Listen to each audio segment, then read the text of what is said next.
今日你哋兩個喺我面前正式拜師為入室弟子，功夫嘅嘢我遲啲慢慢教，但係有幾句說話你哋而家就要記住啦。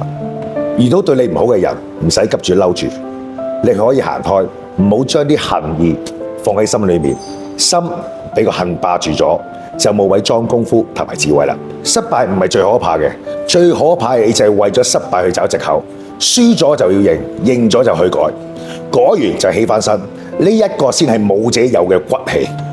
唔好睇低每日嘅一拳一腳嘅重複，你會覺得好悶，但係就係呢啲咁嘅悶嘢，先係幫你洗走你個心急，等你個心慢慢靜落嚟，等你第時做乜嘢都唔怕困難。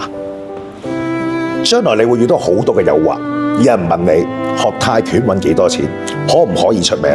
記住，功夫係用嚟修身保護人，唔係用嚟換名利嘅手段。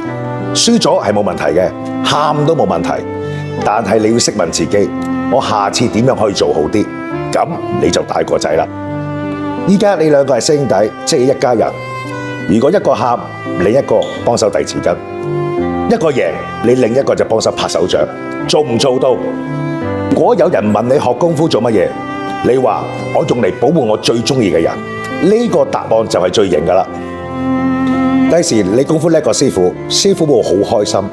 但係如果你睇唔起人呢，師傅係會好傷心。你要記住，呢個世界大把人叻過你。記住，越叻嘅人越謙虛，對自己、對對手、對泰拳都要尊重。記到幾多就要做幾多，做得慢唔緊要，師傅會等你。